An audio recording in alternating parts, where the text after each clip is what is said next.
Salam sejahtera, terima kasih karena bersama dengan saya di Nazlin Unity Channel. Ini keputusan terkini berkait dengan hukuman penjara 7 tahun dan 2 sebatan terhadap Syed Saddiq Syed Abdurrahman.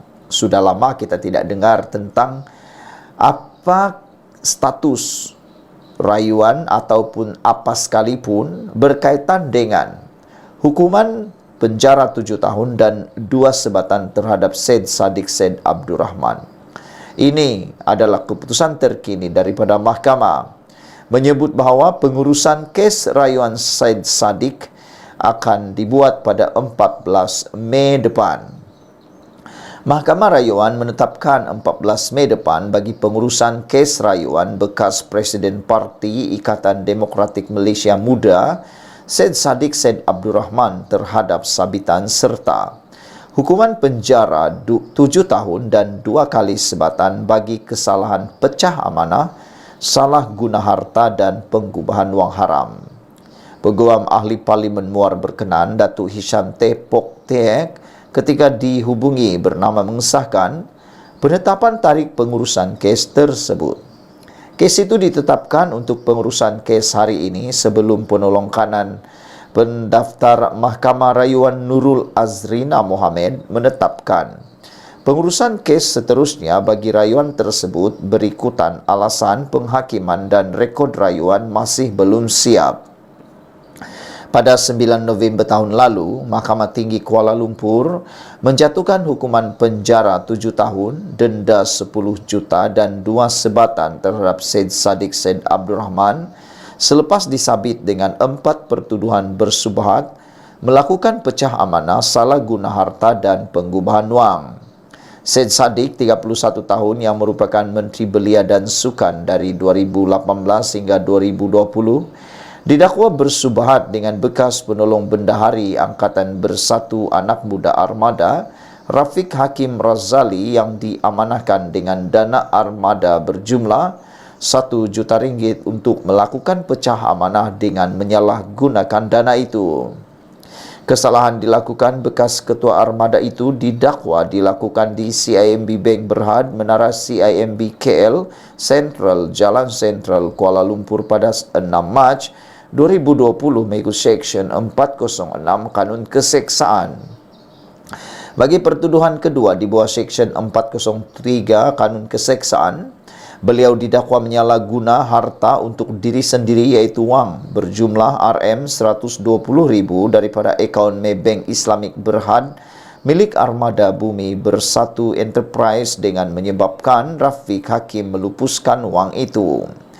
Bagi 2 pertuduhan di bawah Seksyen 4 dalam kurungan 1 kurangan B, Akta Pencegahan Pengubahan Wang Haram, Pencegahan Pembiayaan Keganasan dan Hasil daripada Aktiviti Haram 2001, beliau didakwa melakukan aktiviti pengubahan wang haram.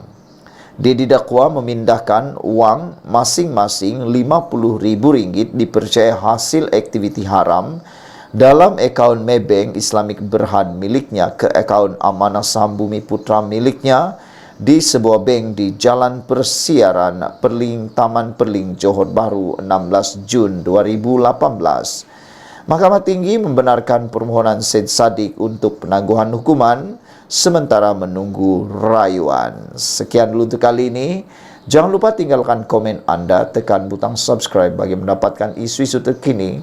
Tekan butang subscribe itu percuma. Kita jumpa lagi. Bye-bye. Salam sejahtera. Terima kasih karena bersama dengan saya di Nazlin Unity Channel. Akhirnya, pas bayar hutang. Hutang yang melibatkan Haraka Delhi, yang melibatkan jumlah yang sangat besar. Saudara-saudara sekalian, akhirnya apa yang kita tunggu-tunggu terjadi. Apabila Haraka Delhi membayar hutang bernilai RM659,000 pada bekas pencetak Haraka. Namun demikian, selepas membayar hutang kepada Haraka itu, ini pula komen daripada pemilik atau bekas pencetak Haraka tersebut. Beliau kata, terima kasih bayar hutang, tapi jangan lupa baki 2 juta. Oh, rupa-rupanya sudah membayar hutang berjumlah yang telah kita bacakan sebentar tadi itu, tetapi PAS masih ada hutang baki bernilai 2 juta ringgit lagi. Pengurus NAJ Press Resources Sdn Berhad Hussein Jan yang merupakan bekas pencetak akhbar Harakah mengesahkan PAS sudah pun melunaskan hutangnya berjumlah lebih RM1 juta ringgit. Ketika dihubungi Harapan Daily, Husin memberitahu hutang bernilai RM659.000 itu dibayar pada Isnin baru-baru ini, yaitu pada 11 Mac lalu. Sambil mengucapkan terima kasih atas komitmen PAS melangsaikan hutang, Husin bagaimanapun mengingatkan parti itu agar tidak lupa dengan hutang yang berbaki lebih 2 juta ringgit. Wah, bukan alang-alang, bukan calang-calang hutang PAS ini. Sejak tahun 2019, PAS mempunyai pertikaian hutang yang melibatkan Harakah dan 2 pencetaknya, yaitu Angkatan Edaran Enterprise Sdn Berhad dan NAJ Press Resources. Jumlah hutang dengan Angkatan Edaran dikatakan berjumlah lebih RM2 juta. Namun syarikat itu telah diisytiharkan muflis. Bagaimanapun, pengurusan yang sama menubuhkan NAJ Press Resources sebagai pengganti dan terus mencetak Harakah ketika itu. Semua hutang dari Angkatan Edaran PAS pernah bersetuju untuk letak atas nama NAJ. Dia yang bersetuju supaya hutang itu dialihkan kepada NAJ. Tapi bila nak bayar, dia tak nak bayar semua. RM659.000 yang kita bawa ke mahkamah pun sebab mereka tak nak bayar. Terima kasihlah dah bayar. Tapi pada masa sama, jangan lupa bagi lagi RM2 juta lebih tu. Kalau boleh bayarlah, kita ini orang Islam kan. Tak kiralah syarikat tu bankrupt ke tidak, hutang itu wajib bayar, katanya ketika dihubungi hari ini. Pada masa sama, Hussein berkata beliau sebenarnya gembira selepas hakim mengarahkan PAS membayar hutang NAJ Press Resources kerana ia dapat membersihkan namanya yang selama ini dianggap sebagai kaki fitnah oleh penyokong PAS. Selama ini penyokong PAS ini anggap saya fitnah. Bila mahkamah suruh bayar, baru terbukti bahawa PAS itu betul-betul ada hutang dan saya pun tak memfitnah. Selama ini dia orang tak percaya. Semua orang ingat saya ini pemfitnah. Sebelum ini orang cakap Hussein Jan ini kaki fitnah. Benda ini walaupun berkait politik tapi kena natural lah. Kalau dia dah bayar, kita jangan cakap tak bayar. Tak betul lah katanya lagi. Pada 2019, tular notis yang mendedahkan jumlah tunggakan hutang akhbar rasmi PAS, iaitu Harakah, yang mencecah lebih RM3 juta. Kandungan notis itu memaparkan hutang cetakan Harakah, cetakan buku dan cetakan siasah dengan jumlah keseluruhan sebanyak RM3.053.204.59. Notis makluman mengenai penyata akaun itu ditandatangani pengurus NAJ Press waktu itu dan dilaporkan bahawa jumlah hutang terkumpul itu adalah yang dipersetujui pihak Harakah. Sekian dulu untuk kali ini. Jangan lupa tinggalkan komen anda, tekan butang subscribe. Kita jumpa lagi. Bye-bye. Salam sejahtera, terima kasih karena bersama dengan saya di Nazilin Unity Channel. Ini perkembangan terkini Najib Tun Razak yang kini berada di penjara Kajang. Pendedahan saksi di mahkamah membuatkan kita benar-benar terkejut dengan apa yang berlaku dengan Dana 1MDB. Saya yakin anda tak akan pernah tahu pendedahan demi pendedahan yang berlaku di mahkamah. Saudara-saudara sekalian, ikuti terus channel ini dengan tekan butang subscribe. Tekan butang subscribe itu percuma dan kita berjanji untuk memaparkan perkembangan terkini perbicaraan Najib Tun Razak berkaitan dengan 1MDB terkini. Dilaporkan oleh saksi bahawa dana 1MDB diguna untuk membeli hartanah di London dan New York. Anda tahu, dana 1MDB itu adalah milik negara Malaysia. Bekas Peguam 1MDB Jasmine Low memberitahu Mahkamah Tinggi hari ini sejumlah $15 juta yang datangnya daripada 1MDB dimasukkan ke dalam 2 akaun bank berpengkalan di Switzerland sebelum digunakan untuk membeli hartanah di London dan New York. Yang menjadi pertanyaan daripada netizen berkaitan isu ini ialah mereka ingin mengetahui hartanah itu dinamakan atas nama siapa? Adakah atas nama 1MDB atau dinamakan sempena nama orang lain? Termasuklah kalau nama itu adalah Jolo.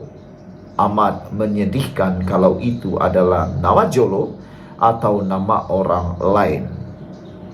Ketika memberikan keterangan dalam perbicaraan 1MDB Najib Razak, Low berkata, $9 juta dimasukkan ke dalam akaun Falcon Bank antara tahun 2012 dan 2013. Wang ini dimasukkan oleh Jolo, katanya ketika diperiksa balas oleh Peguam Safi'i Abdullah. Jasmine Low yang meninggalkan negara pada tahun 2018 tetapi kembali pada Julai lepas berkata, dia penandatangan yang diberi kuasa atas akaun-akaun tersebut dan mempunyai kawalan ke atasnya. Katanya, Jabatan Kehakiman DOJ Amerika Serikat memulakan prosiding mahkamah dan akhirnya melucutkan hak ke atas semua wang dalam akaun tersebut serta kedua-dua hartanah dengan persetujuannya. Iuran guaman saya dibayar daripada akaun-akaun tersebut, katanya. Di soal lanjut oleh Safi'i, Jasmine Low berkata, Jolo mendakwa wang itu bukan datangnya daripada 1MDB tetapi siasatan DOJ mendapati sebaliknya. Menurut Jasmine Low, hartanah di London yang dibeli pada tahun 2014 adalah bernilai 1,8 juta euro. Wang itu datang daripada akaun Falcon Bank, katanya sambil menambah, hartanah terbabit diubah suai untuk disewa. Bagaimanapun ini tidak dilakukan kerana media melaporkan isu 1MDB dengan meluas pada 2015. Jasmine Low yang juga saksi pendakwaan ke-50 berkata, hartanah di New York itu bernilai kira-kira 4,5 juta US dollar.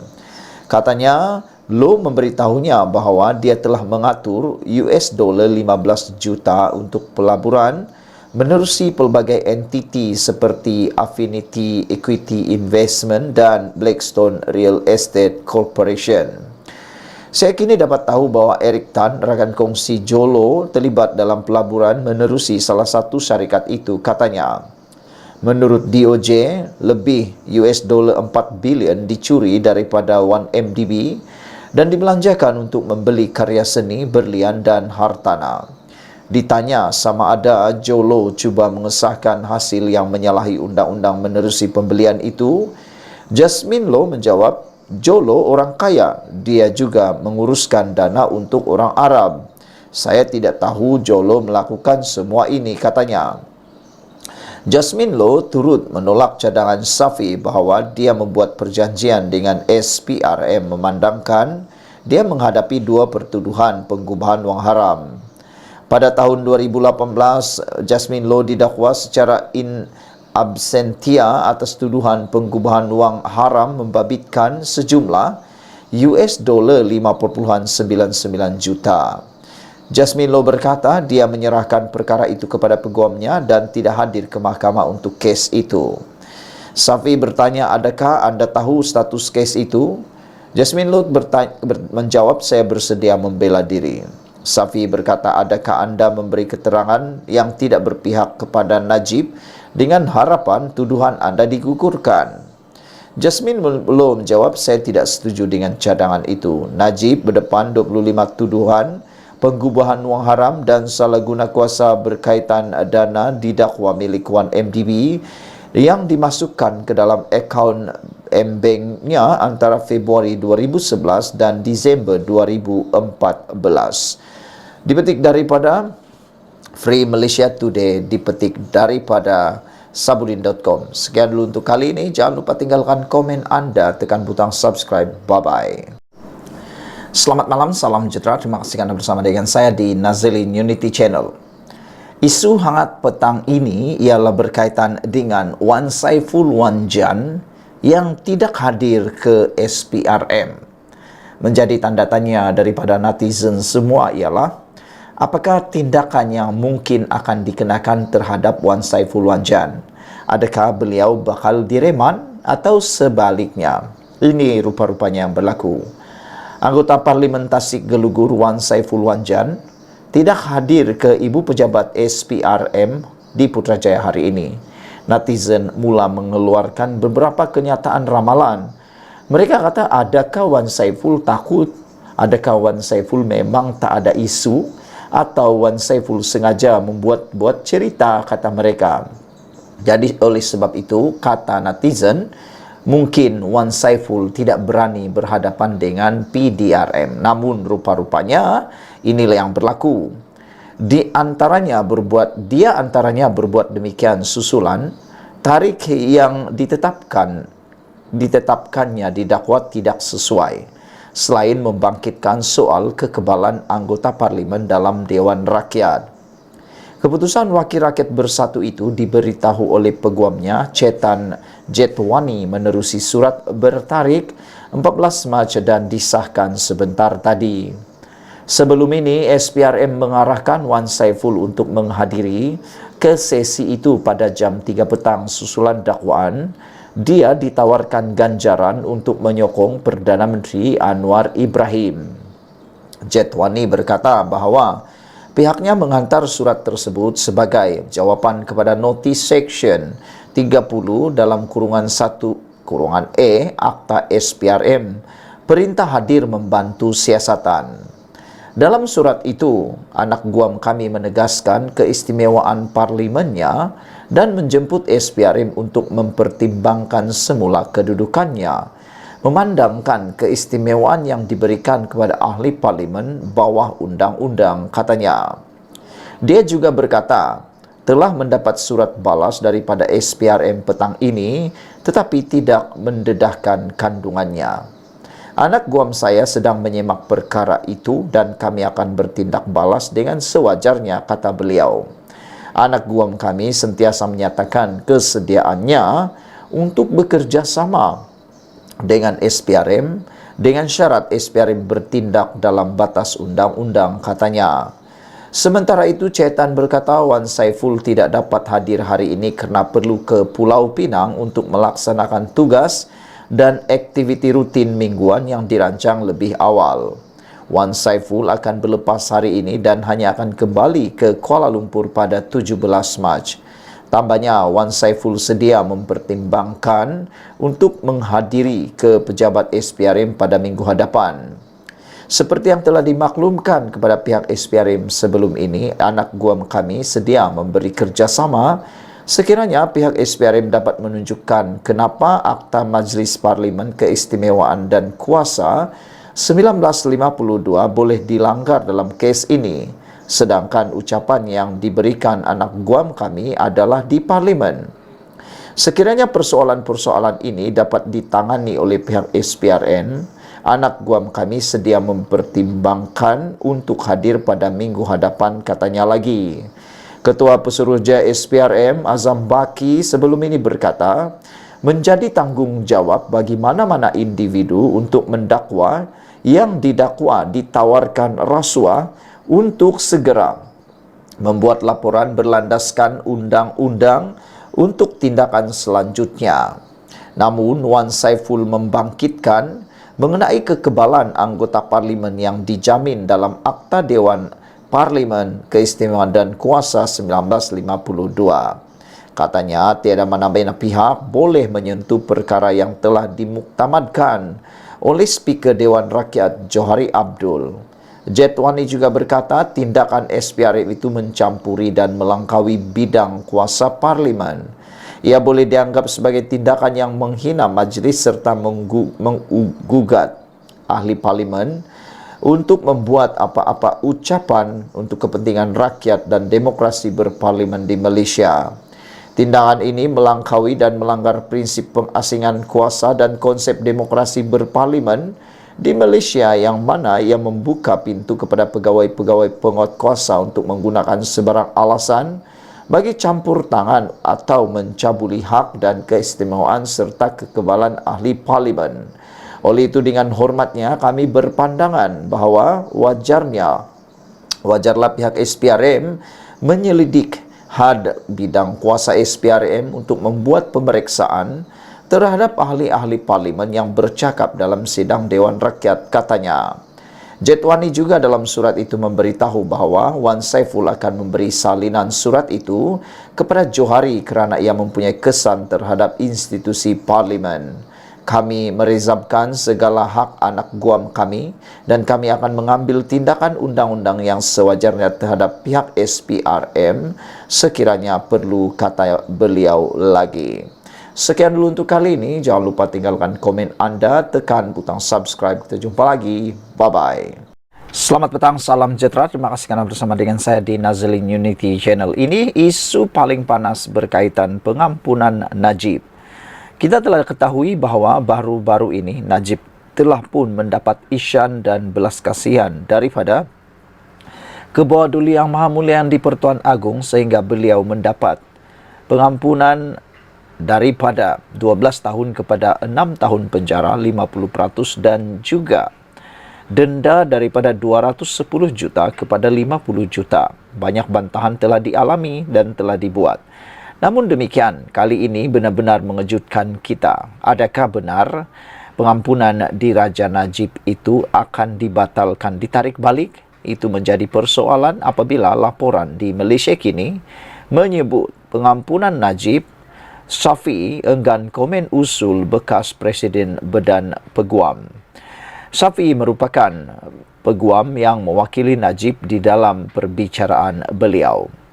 Muhammad Syafiee Abdullah enggan mengulas usul untuk mencabar pengampunan bekas Perdana Menteri Najib Razak yang akan dibangkitkan pada Perhimpunan Agung Tahunan AGM Badan Peguam Malaysia esok. Saudara-saudara sekalian, adakah dengan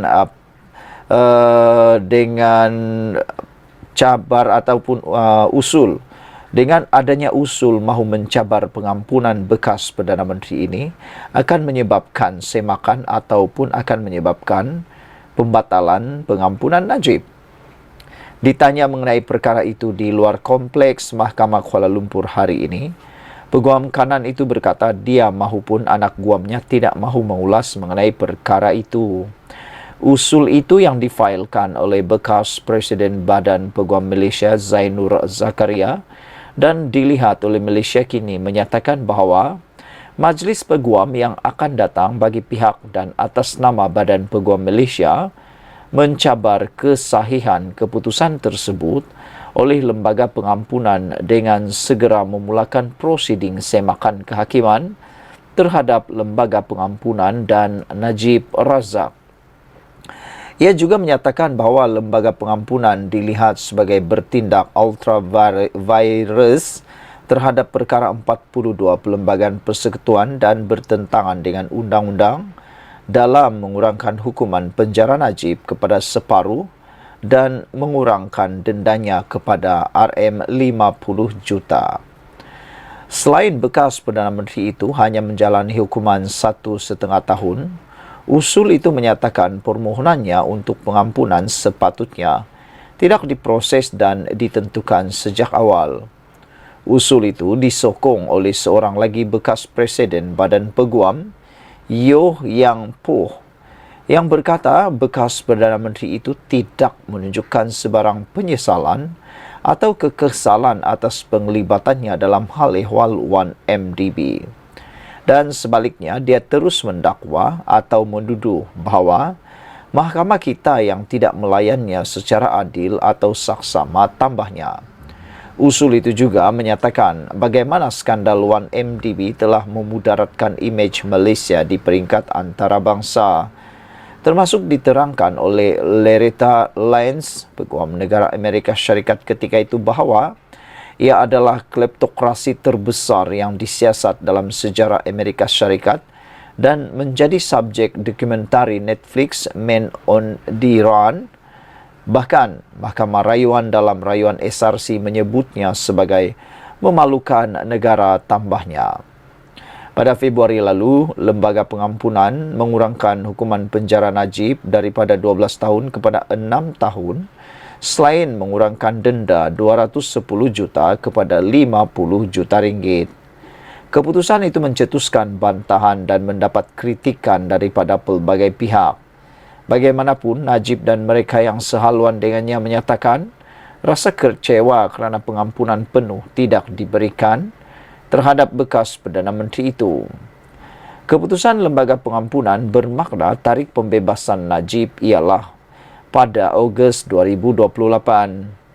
Bagaimanapun, bekas Perdana Menteri itu boleh dibebaskan lebih awal atas kelakuan baik pada Ogos 2026 selepas menjalani 2/3 daripada hukumannya. Najib dipenjarakan selepas Mahkamah Persekutuan mengekalkan hukuman dan sabitan kes SRC Internasional pada Ogos tahun 2022. Dia juga dibicarakan atas kes lain berkaitan skandal 1MDB. Sekian dulu untuk kali ini. Jangan lupa tinggalkan komen anda, tekan butang subscribe. Bye-bye.